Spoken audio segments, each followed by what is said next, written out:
जय माता जी, जय श्री हनुमान जी महाराज। मित्रों,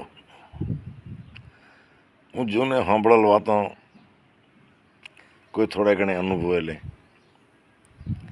એ શેર કરો તમારા જેવાને સંભળાવો। મને એક મહાત્માએ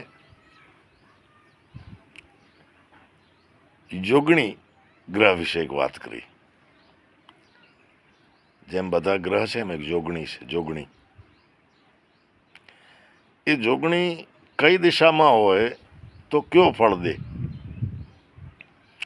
એના વિશે મહાત્માએ મને ખૂબ સમજાયું, મને યાદ પણ રહી ગયું। ભાઈ મહાત્માને કહેવા પ્રમાણે જોગણી જે છે એ એકમ અને નૂમ આ બે તિથિમાં ઉગમણી હોય, પછી ચાર એની મેન દિશાઓ ને ચાર પેટા દિશા, બરોબર ને? સમજી લો કે એકમરી ઉગમણી હોય તો બીજની ઈશાનમાં હોય, ત્રીજરી ઉત્તર હોય, ચોથરી પાછી ઓલે ખૂણેમાં હોય, પાંચમરી પશ્ચિમમાં હોય, છઠની પાછી ખૂણેમાં આવે, સાતમરી દક્ષિણાથી હોય, આઠમરી ખૂણેમાં આવે અને પાછી નવમરી ઉગમણી આવે। એટલે એકમ અને નોમ ઉગમણી હોય। બાકી દિશા જે છે એ આ મેં હમણાં કીધું એ પ્રમાણે આપણે ગણિત ગણો તો ખબર પડી જાય કે જોગણી આજે કઈ દિશામાં છે। અચ્છા, એ મહાત્માએ મને જે સમજાવ્યું એ પ્રમાણે કે જોગણીને તમે જે દિશામાં લઈને જાઓ તો એનો ફળ કેવો દે। ભાઈ મહાત્માએ કીધું કે આનો એક સંસ્કૃત શ્લોક છે, એ શ્લોક મને શીખવાડ્યો અને મને યાદ રહી ગયો। મહાત્માજી કીધું કે યોગીની સુખદા વામે, વામ એટલે ડાવી, જોગણીને જો ડાવી રાખીને આપણે હાલો, કોઈ ગામતરે, કોઈ હગાઈ હગપણ કરવા, લગ્ન પ્રસંગે, કોઈ શુભ કાર્યમાં, કોઈ જમીન ખરીદવા, પ્લોટ ખરીદવા, કોઈ સમાધાન કરવા, તો જો ડાવી લઈને જાઓ તો ફળ કેવો દે કે યોગીની સુખદા વામે પૃષ્ઠે મનવાંછિત। ડાવી સુખદા હોય, પાછળ લઈ જાઓ તો મનવાંછિત, પાછળ રાખીને જો તમે જાઓ તો મનવાંછિત ફળ મળે। યોગીની સુખદા વામે પૃષ્ઠે મનવાંછિત દાહિની ધનહંત્રી, મને એમ લાગે દાહિની જમણીને કહેતા હશે। દાહિની ધનહંત્રી સન્મુખે મરણપ્રદા। આપણે ઘણી વખત નથી કહેતા કે યાર ગામત્રે ગયા હતા ગાડી લઈને પણ માંડ બચ્યા। ખરેખર આ બધું જે જૂનો ઋષિ મુનિઓ કરી ગયા છે એમાં કોંક તો મહત્વ છે જ।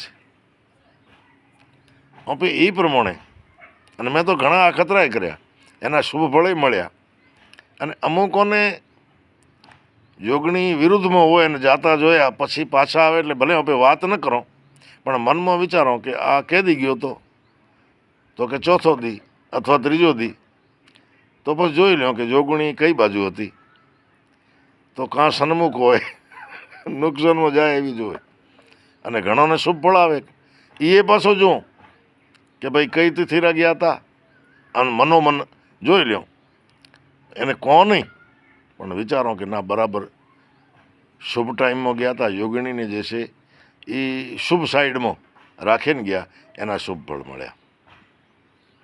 તો યોગીની સુખદા વામે પૃષ્ઠે મન વાંછિત દાહિની ધનહંત્રી સન્મુખે મરણપ્રદા। બીજો કાંઈ ને સન્મુખ લઈને તો ન જાવો। હવે તમે હિસાબ હારી લેજો, સમજી લો કે કોઈ દક્ષિણ બાજુ જવો છે તો એને એ પ્રમાણે સન્મુખ થઈ જોઈ લેવાનો કે યોગની કઈ બાજુ છે। એકમ ને નૂમ ઉગમણી હોય, બાકી એની ચાર મેન દિશાઓ ને ચાર વચ્ચેના ખૂણા એ તમે ગણિત લગાવી લેજો।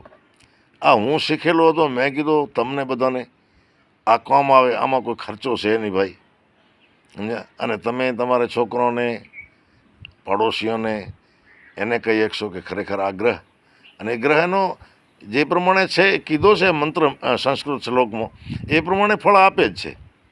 એમાં કોઈ મીન કે મેખ નથી. મેં તો એના ઘણા અખતરા કર્યા.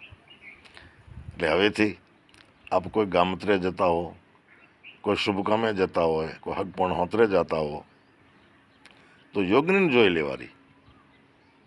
બાકી કરવાવાળો તો કીર્તાર છે, પણ દરેક ગ્રહ એનું કામ કરે છે. જેમ કે શનિ મંગળ છે, આપણા ગરડિયા કે ભાઈ ઉગમણો કાળ છે. એટલે ઘણા માણસો હાવ ઇમરજન્સી હોય તો ભાઈ જવો પડે, પણ નથી જતા. છતાં જવો પડે તો ઘણા માણસ નથી કહેતા 12 વાગીને માથે 5 મિનિટ સુધી વિજય મુહૂર્ત છે, તો પછી એ ટાઈમે જતા હોય છે. એટલે દરેક ગ્રહ ઈશ્વરે જે એને કામ આપેલ છે એ દરેક ગ્રહ એનું કામ કરતો હોય છે. હું તો ભાઈ જ્યોતિષીને થોડો માનો છું, થોડો ઘણું જાણો છું, અને જાણો છો તો થોડોક આપ જેવોને કોઈને ઉપયોગી થાય. કારણ કે જાણો છો ને લઈને બેઠા મરી જશો સવારે, કોક શીખે, કોક એનો અનુભવ કરે તો બીજોને શીખવાડશે. જેમ મને ઓલા મહાત્મા નારાયણ સરોવર આવ્યા હતા, અને વાતો કરતાં કરતાં અમારે ખાખ ચોક છે ત્યાં નારાયણ સરોવરમાં, ખાખ ચોકમાં બેઠો આ મહાત્માએ શ્લોક કીધો અને મને યાદ રહી ગયો. તો હવે પછી આ ગ્રહો બધાય ઈશ્વરે સોંપેલ કામ હવે પોતપોતાની રીતે કરતા હોય છે. સૂર્ય છે, મંગળ છે, રવિ છે, શનિ છે, બુદ્ધ છે, શુક્ર છે, આ બધા દરેક ગ્રહોને સોંપેલી જવાબદારી એ સુપેરે પાર પાડતા હોય છે. તો હવેથી આપ આ મંત્ર શ્લોક શીખજો.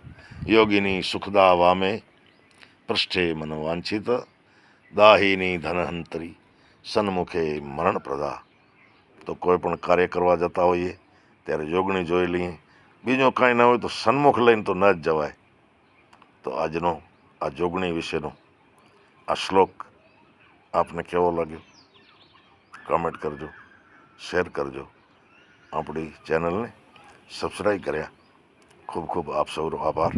જય માતાજી, જય હો.